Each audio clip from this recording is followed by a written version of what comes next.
Urban Kakinada parliament ఇక్కడికి వచ్చిన ఈ సెంటర్కి వచ్చిన అశేష అన్నదమ్ములకి జనసందోహంలో ఉన్న ఆడపడుచులకి, ముందున్న వరుసలో ఉన్న ఆడపడుచులకి, నా ముందున్న ఆడపడుచులకి, యువతులకి, భవన నిర్మాణంలో కూర్చున్న మా భవన నిర్మాణ కార్మికుల సోదరులకి, అన్నదమ్ములందరికీ, పెద్దలకి, మీ అందరికీ హృదయపూర్వక నమస్కారం. ఇది ఎన్నికలు చాలా కీలకమైంది మన కాకినాడ పార్లమెంట్కి సంబంధించి. మీరు కాకినాడ శాంతి భద్రతలతోటి ఎవరన్నా సరే రిటైర్మెంట్కి ఇక్కడికి వచ్చి చాలా క్షేమంగా భద్రంగా ఉండే సిటీ. అలాంటి సిటీ ఈ రోజున మాఫియా అయిపోయింది, గంజాయికి క్యాపిటల్ అయిపోయింది, రైస్ మనకి రేషన్ బియ్యాన్ని తీసుకుని ఎక్స్పోర్ట్కి హబ్ అయిపోయింది, షిప్పుల్లోంచి వచ్చే డీజిల్ని తీసుకొచ్చి స్మగ్లింగ్ చేసే హబ్ అయిపోయింది, ఆడబిడ్డలకి భద్రత లేని సమాజం అయిపోయింది. అపార్ట్మెంట్లో వెళ్ళి ఏదైనా మాట్లాడదాం, బయటకు వద్దామంటే బ్లేడు బ్యాచ్లను పెట్టి బెదిరించే గుండాగర్దీ అయిపోయింది. ఇక్కడున్న అశేష జనసందోహంలో ఉన్న ప్రతి యువతీ యువకులకి, పెద్దలకి, అందరికీ ఈరోజు నేను మనసిప్పి మాట్లాడుతున్నాను. ఎప్పుడు మనసిప్పి మాట్లాడతా, గుండె విప్పి మాట్లాడతా. కానీ ఈరోజు మన కొండబాబు గారిని, ఉదయ్ గారిని గెలిపించడానికే మాత్రం రాలేదు. మీ భవిష్యత్తుని మీరు సరైన విధి విధానాలతోటి మీరు ఆలోచించి నిర్ణయం తీసుకోకపోతే మీ భవిష్యత్తు సంపూర్ణంగా దెబ్బతినేస్తుంది. మీరు ఆలోచించండి. నాకు అవసరం లేదు పాలిటిక్స్. నాకు పాలిటిక్స్ నిజంగా అవసరం లేదు. కోట్లు సంపాదించగలను, ట్యాక్స్ కట్టాను, సుఖంగా ఉండొచ్చు. నాకు చాలా సమాజం పట్ల నాకు చాలా బాధ్యత ఉంది. నా నేల అనుకుంటాను. జనసేన పార్టీ కాదు నాకు. ఇర్రెస్పెక్ట్ ఆఫ్ పార్టీస్, పార్టీలకి సంబంధం లేకుండా ఓట్లు పడ్డాయా లేదా నాకు తెలీదు. భవిష్యత్తు ఏముంటుందో కూడా నాకు తెలీదు. 14లో ఏమి మనకి అందరికీ సహాయపడి ప్రభుత్వం స్థాపించే దిశగా కృషి చేశాను. 2019లో 2 చోట్ల ఓడిపోయాను. అయినా కానీ నిలబడే ఉన్నా. దెబ్బతిన్నా, పరాజయం పొందుతూనే ఉన్నా, కానీ నిలబడే ఉన్నా. నిలబడటానికి కారణం ఒకటే ఒకటి. నాకు నా దేశం, నా నేల రౌడీల చేతిలోకి వెళ్ళడం నాకు ఇష్టం లేదు. నాకు మీరందరూ చదువుకున్న వాళ్ళు కదమ్మా, మీరందరూ దండం పెడుతున్నాం. ఇందాక చొక్కా ఇప్పిన యువకుడిని చూశాం. మీ అందరికీ ఏముండదు కోపం. నాకు క్రిమినలైజేషన్ ఆఫ్ పాలిటిక్స్, రాజకీయ నేరాలు చేసేవాళ్ళు, మనందరికీ సలహాలు చెప్పేవాళ్ళు, మనం ఎలా నడుచుకోవాలని చెప్పేవాడు ఒక ఎమ్మెల్యే, ఒక ఎంపీ, ఒక ప్రభుత్వం, ఒక ముఖ్యమంత్రి. ముఖ్యమంత్రి రోడ్డు మీదకి దేశం దాటి వెళ్ళడానికి పాస్పోర్ట్లో మనకి పాస్పోర్ట్కి మనకి దేశాన్ని నేను దాటి వెళ్ళాలి, లండన్ వెళ్ళాలి అంటే నా కోర్టుకి వెళ్ళే ముఖ్యమంత్రి. కోర్టుకి వెళ్ళడం, మనకి దేశం దాటడానికి కోర్టు పర్మిషన్ తీసుకునే వ్యక్తి ఈ రోజున మన రాష్ట్రానికి ముఖ్యమంత్రి.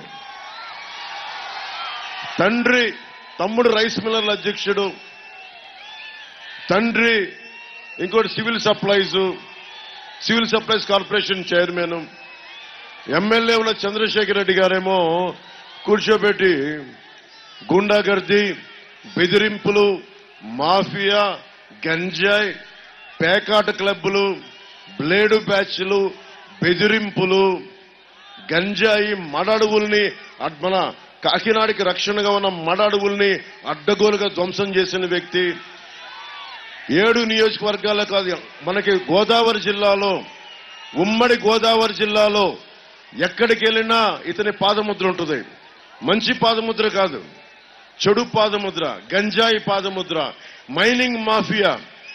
ఏం చేస్తాను చెప్పండి? అడ్డగోలుగా డబ్బులు సంపాదించి ఏం చేస్తా ఉన్నారు? మనల్ని భయపెడతా ఉన్నారు. మీరు బయటికి వస్తే దాడులు చేస్తామంటున్నారు. నేను అన్ని తెగించి వచ్చాను, రాజకీయాలకి అన్ని తెగించి వచ్చాను. భయం లేదు నాకు. ఈరోజు నాకు నిజంగా చెప్పాలంటే ఈరోజు ఆఖరి రోజు ఎన్నికలని కూడా కాదు నేను వచ్చింది.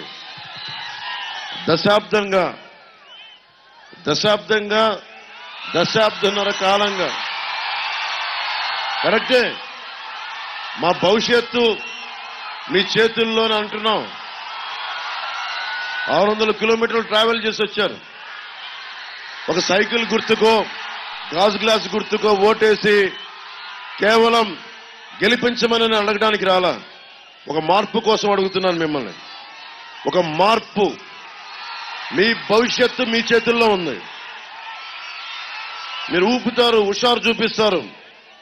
మీ భవిష్యత్తు మీ చేతుల్లో ఉంది. నాకు ప్రజాస్వామ్యం మీద అపారమైన గౌరవం. ప్రజాస్వామ్యం మీద నాకు చాలా అపారమైన గౌరవం. ఎన్ని లక్షల మంది చనిపోయారు ఈ ప్రజాస్వామ్యం కోసం. భారతదేశం కోసం కొన్ని లక్షల మంది చనిపోయారు. మనకి ఫ్రీడమ్ ఎట్ మిడ్ నైట్ అని నెహ్రూ గారు స్పీచ్ ఇస్తా ఉంటే పార్లమెంట్ లో, సెంట్రల్ హాల్లో, పంజాబ్ లో మనకి ముష్కర మూకలు ఎంతమంది ఆడపడుచుల్ని మనకి మానాన్ని అగౌరవపరిచినాయో తెలియదు. ఎంతమంది చనిపోయారో విభజన సమయంలో. భారతదేశం అన్ని మతాలకి, అన్ని కులాలకి రక్షణ కల్పించింది. ఈ రోజున నేను మన సోదరుడు కింద ముస్లిం సోదరుడు, జన సైనికుడు, ఇస్లాం జనసేన అని చెప్పి ఎప్పుడు నాకు బోర్డు పట్టుకుని చూపించే నాకు ఆ ముస్లిం మనకి మతానికి సంబంధించిన ఆ కండువా వేస్తే గుండెలు నిండుగా వేసుకున్నాం. దేనికంటే పరమతానికి మనం ఇచ్చే గౌరవం. అన్ని మతాలు సమానంగానే. ఇది భారతదేశపు తాలూకు ప్రజాస్వామ్య లక్షణం. మనందరం భగత్ సింగ్ ని ఆరాధిస్తాం, చెగ్వేరాని ఆరాధిస్తాం, మన చెగ్వేరాని ఇష్టపడతాం. కానీ ఒక రౌడీ ఎమ్మెల్యే ఉంటే భయపడతాం మనం. ఇదే గుండా ఎమ్మెల్యే ఇదే ఏరియాలో కూర్చొని నన్ను తిట్టాడు. ఇదే ఏరియాలో నేను పర్మిషన్ కూడా పెట్టలే. ఇక్కడ ఇచ్చారు పోలీసు. కొండబాబు గారు అదే చెప్తా ఉన్నారు. నిజంగా గనుక నాకున్న బలానికి జన సైనికులు కూడా నాకు అడగట్లా, జన సైనికుల బలం కూడా అడగట్లా. వ్యక్తిగా నాకున్న బలానికి చంద్రశేఖర్ రెడ్డి గారిని కిందకి నేల మీద కూర్చోబెట్టి సెంటర్లో మోకాళ్ళ మీద నడిపించే సత్తా ఉన్నాడు. మీరు ఆలోచించి ఓటేయండి. చలమలశెట్టి సునీల్ ఎంపీ, చలమలశెట్టి సునీల్ని అడగండి ఎంపీగా. నువ్వేం చేస్తావు? ఎందుకు నీ పార్టీలు మారావు? నువ్వు ప్రజారాజ్యంలో ఉన్నావు, సంతోషం. కాంగ్రెస్కి వెళ్ళిపోయింది, కాంగ్రెస్ లో వెళ్ళలేవు. తెలుగుదేశంకి వెళ్ళావు, వైసీపీకి వెళ్ళావు, మళ్ళీ మారుతావు. మనకి మారే వ్యక్తులు కాదు కావాల్సింది, స్థిరంగా ఒక చోట నిలకడగా నిలబడేవాడు కావాలి. ఇప్పుడు కొండబాబు గారికి ఎందుకు గౌరవం ఇచ్చాను నేను? అరే, ఒక పార్టీని నమ్ముకుంటే తెలుగుదేశం పార్టీయా నా పార్టీ అని కాదు, ఒక సిద్ధాంతాన్ని, ఒక పార్టీని నమ్ముకుంటే దశాబ్దాలుగా నిలబడిపోయాడు ఆయన. అందుకు గౌరవం నాకు. అరే, ఊసర వెళ్ళేలాగా క్షణంకో పార్టీ మార్చేవాడు కుదరదు ఇక్కడ. నేను మీకు ఒకటే చెప్తున్నా, నన్ను అందరూ పచ్చి బూతులు తిడతా ఉంటారు. నేను తట్టుకొని నిలబడ్డాను ఇంతకాలం. ఈ రోజున నేను మిమ్మల్ని అడుగుతా ఉన్నా,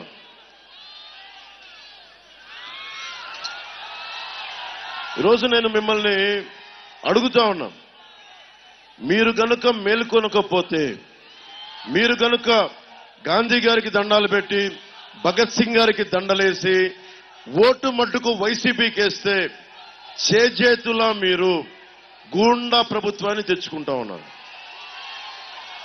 నేను 2019లో గొంతు అవిసిపోయేలా అరిచాను. నేను వైఎస్ జగన్ వైసీపీకి ఓటేస్తే భవిష్యత్తుని చంపేస్తాడని. ఆస్తుల్ని మనకి ప్రకృతిని విధ్వంసం చేస్తాడు. యువతకి నిలబడ్డు అన్నీ చెప్పా, నా మాట ఎవరు వినలా. నేనేదో ఒక పిచ్చి ఐడియాలజీతో మాట్లాడుతాను అనుకున్నారు. నాకు చిరాకు.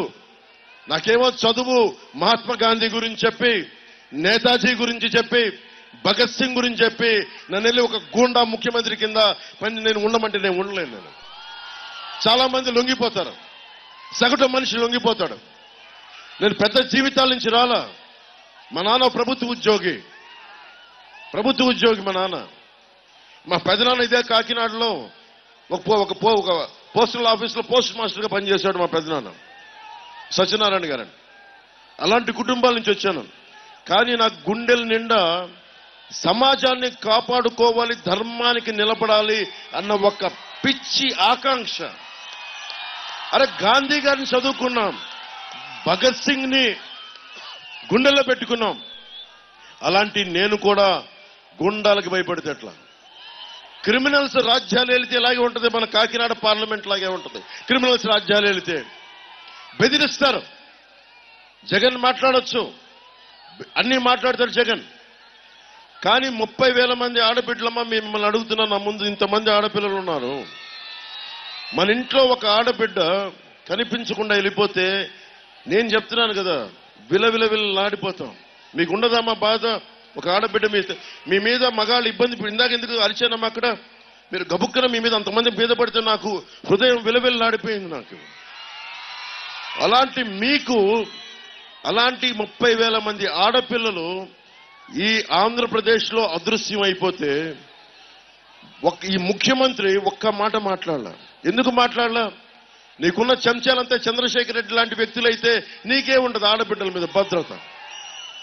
గంజాయిలు నువ్వు అమ్ముతావు. నువ్వు గంజాయికి క్యాపిటల్ అయిపోయింది. మనకి 25 యూనియన్లని భయపెట్టేశాడు. భవన నిర్మాణ కార్మికుడిని ఇసుక దొరక చచ్చిపోయేలా చేశాడు ఈ ప్రభుత్వం. 25 యూనియన్లు ఉన్నాయి. ప్రతి యూనియన్ని భయపెట్టేయడమే. పోర్ట్ యూనియన్ అని చెప్పండి, లారీ డ్రైవర్ యూనియన్ చెప్పండి, అందరినీ భయపెట్టేయడమే. ఏం చేయాలి మరి దీనికి? పవన్ కళ్యాణ్ ఒక్కడొస్తే సరిపోదు. పవన్ కళ్యాణ్ ఒక్కడొస్తే సరిపోదు. అన్నా మీ వెంట ఉంటాం అంటే సరిపోదు. మీ జీవితం కోసం మీరు నిలబడకపోతే నేను తగ్గించుకున్నాను. ఎవరన్నా ఇంత జనబలాన్ని చూసి ఏమనుకుంటారు? నేను ఎదగాలని కోరుకుంటాడు. నేను తగ్గి కొండబాబు గారికి ఇక్కడ నిలబెట్టేలా చేస్తాం మేము. దేనికి అంటే ఈ నేల నా మాతృభూమి, ఇది నా ప్రజాస్వామ్యం, ఇది లక్షల మంది చనిపోయారు. ఈ నేలని నేను కూడా కాపాడుకోకపోతే ఇంకెవడు కాపాడుకుంటాడని ఒక బాధ, ఆవేదన నన్ను ఇక్కడ తీసుకొచ్చేలా చేస్తుంది. ఓట్ల కోసం ఎంతసేపు అమ్మా? ఓట్లు లేకపోతే నేను చచ్చిపోతానా? ప్రభుత్వంలో నేను లేకపోతే చచ్చిపోతాను. నాకేం అవ్వదు. సగటు మనిషి నలిగిపోతా ఉంటే వీళ్ళు మాట్లాడరేంటి? అందరం భయపడిపోతామేంటి? ఆ బాధ తీసుకొచ్చి నన్ను మీ ముందు నిలబెట్టింది, మీకోసం పోరాటం చేసేలా చేసింది. నేను ఈ రోజున మిమ్మల్ని ఒకటే అడుగుతున్నా, నా కోసం ఓటు అడగట్లా. మీ భవిష్యత్తు కోసం దశాబ్దం నుంచి నేను పనిచేస్తా ఉన్నాను. మీరు చెప్పండి, దశాబ్దం నుంచి పనిచేస్తా ఉన్నాను. దశాబ్దంన్నర ముందు రాజకీయాల్లోకి వచ్చా. దశాబ్దం నుంచి పనిచేస్తా ఉన్నా. మొన్న ఈ మధ్యన టీవీలో అడిగారు ఇంటర్వ్యూలో, మళ్ళీ జగన్ వస్తే మిమ్మల్ని చంపేస్తాడు అది ఇది అంటే ఒకటే చెప్పారు. జగన్ వాళ్ళ నాన్న వైఎస్ రాజశేఖర రెడ్డి గారు ఉన్నప్పుడే 2009లో ఆయన ఎలాగ రాళ్ళండి, అది వేరే విషయం. వైఎస్ జగన్ ప్రభుత్వం రావట్లేదు, వేరే విషయం. వైఎస్ జగన్ రెడ్డి గారు, మన వైఎస్ రాజశేఖర రెడ్డి గారు ఉన్నప్పుడే నేను ఆయనతో గొడవపడి ఒక దళితుల కాలనీని కాంగ్రెస్ పార్టీ ఆక్రమిస్తుంటే పోరాడిన వాడిని, భీమరావు వాడ అని చెప్పి. దానికోసం పోరాటం చేస్తే వాళ్ళ అన్నా గట్టిగా అన్నా, ప్రభుత్వం వాళ్ళదే వచ్చింది, నేను ఎక్కడికి పారిపోలా, హైదరాబాద్లోనే ఉన్నా. వాళ్ళు చెప్పారు వాళ్ళ గుండాలు వచ్చి దాడులు చేస్తారంటే, అరే నేను భగత్ సింగ్ ని గుండెల్లో పెట్టుకున్నాను, నేను అంత భయపడుతున్నాను. గూండాలకి భయపడేవాడు, మన ఏదో మాట్లాడుతూ ఉన్నారు, గూండాలకు భయపడేవాడు పార్టీ పెడతాడా? అసలు ప్రాణాలకు భయపడేవాడు పార్టీ పెడతాడా? పెట్టడు. నేను బతికున్నంత వరకు, నా శ్వాస ఉన్నంత వరకు, నా శరీరంలో ఆఖరి శ్వాస వరకు జనసేన పార్టీ నుంచి నా ప్రజాస్వామ్యం, నా మాతృభూమి, నా నేల, మన తెలుగు రాష్ట్రాలు, తెలంగాణ, మన ఆంధ్రప్రదేశ్, వీటికి నిలబడటానికి నేను ఉన్నాను ఇక్కడ. ఎందుకంటే నిజంగా నేను ఓట్ల కోసమే, అధికారం కోసం అయితే ప్రధానమంత్రి గారు నాకు ఎంత సన్నిహిత్యం మీ అందరికీ తెలుసు. ఎంత సాన్నిహిత్యం ఉందో. పదవే కావాలంటే నేను వెళ్ళిపోగలను. ఈరోజు ప్రధానమంత్రి గారు లాంటి ఒక దేశభక్తుడికి ఇన్ని లక్షల మందికి, ఇన్ని కోట్ల మందికి వారికి సందేశాన్ని అందరికీ వినిపించాను ప్రధానమంత్రి గారిది. అంత అండగా నిలబడ్డాను. ఈరోజు నేను మిమ్మల్ని కోరుకుంటున్నది ఒకటే, మీ భవిష్యత్తుకి ప్రతి ఒక్కరూ ఆలోచించి ఓటేయండి. ఎందుకంటే నీకు తిట్టడానికి ఏం లేదు ఇంకా నా దగ్గర. చంద్రశేఖర్ రెడ్డిని ఎన్నిసార్లు తిట్టను మీకు తెలియదా? నాకంటే ఎక్కువ తెలుసు మీకు. కాకినాడలో ఏం చేశాడో నేను చెప్పాలా?